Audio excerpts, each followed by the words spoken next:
Hello बच्चों, कैसे हैं आप लोग। आशा करती हूँ कि आप सभी अच्छे होंगे। तो आइए आज का अध्याय पढ़ते हैं। भाषा परिचय, इंट्रोडक्शन ऑफ लैंग्वेज। चित्र को देखिए और भाषा क्या है समझिए। तो बच्चों, हम इस चित्र को देखते हैं और समझते हैं कि भाषा क्या है। मम्मी, मुझे आइसक्रीम खानी है। ठीक है, चलो। तो बच्चों, पहले चित्र में आपने देखा कि लड़का चुप खड़ा है। दुकानदार नहीं समझ पा रहा है कि उसे क्या चाहिए। दूसरे चित्र में लड़के ने इशारे से अपनी बात कही। दुकानदार ने देखकर बात समझी। तीसरे चित्र में लड़के ने बोलकर अपनी बात कही और माँ ने सुनकर बात समझी। चौथे चित्र में लड़के ने लिखकर अपनी बात समझाई और दादाजी ने पढ़कर बात समझी।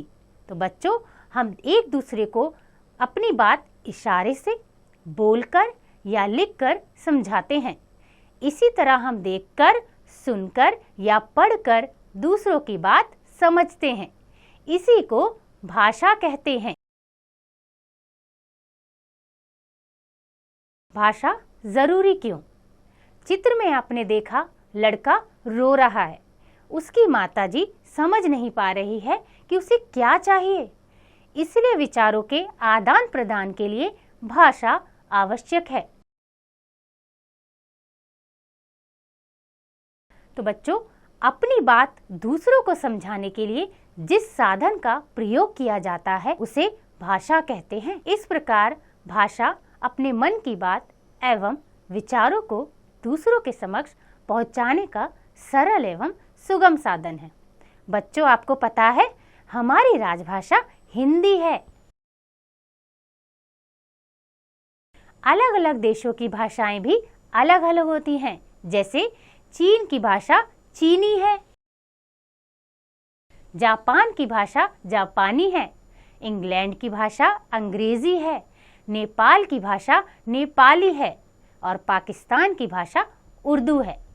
यहाँ भारत में बोली जाने वाली कुछ प्रमुख भाषाओं के नाम दिए गए हैं।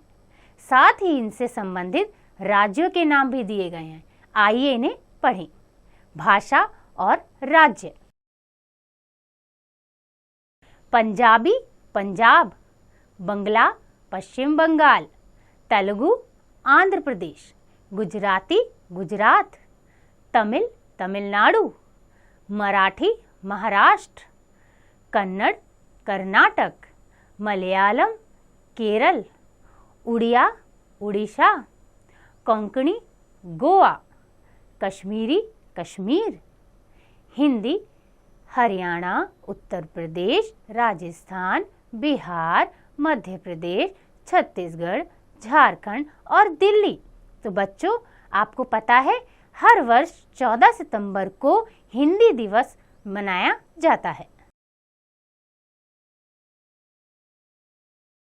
भाषा के रूप।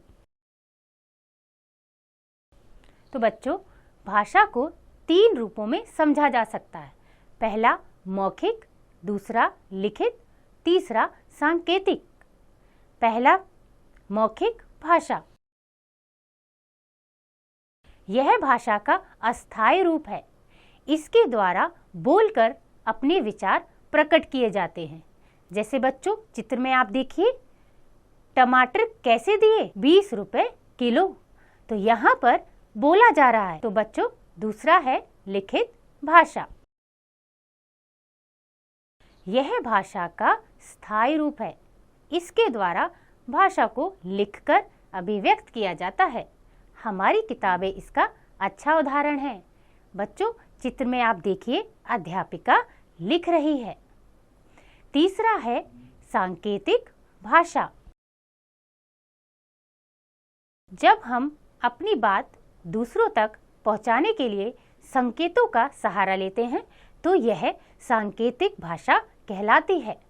चौराहे पर खड़ा सिपाही संकेतों द्वारा ही यातायात को नियंत्रण करता है, लेकिन यह भाषा अस्पष्ट होने के कारण पूर्णतः मान्य नहीं है। आगे पढ़ते हैं बच्चों। लिपि, भाषा को लिखने के ढंग को लिपि कहते हैं। प्रत्येक भाषा की अलग अलग लिपि होती है। जैसे हिंदी एवं संस्कृत की लिपि देवनागरी है, उर्दू की लिपि फारसी, अंग्रेजी की लिपि रोमन और पंजाबी की लिपि गुरुमुखी है। बच्चों आगे पढ़ते हैं। व्याकरण, भाषा को यदि अशुद्ध रूप से बोला जाए तो वह कभी समझ में नहीं आ पाता। व्याकरण इसे एक सही व्यवस्थित रूप देता है। व्याकरण हमें भाषा को शुद्ध रूप में बोलना, लिखना और पढ़ना सिखाता है। तो बच्चों आपने सीखा भाषा विचारों की अभिव्यक्ति का प्रमुख साधन है। भाषा के 3 मुख्य रूप हैं, मौखिक, लिखित एवं सांकेतिक। भाषा के लिखने के ढंग को लिपि कहते हैं। तो बच्चों आशा करती हूँ कि आपको यह अध्याय समझ आ गया होगा। इसका अभ्यास आप स्वयं कीजिएगा।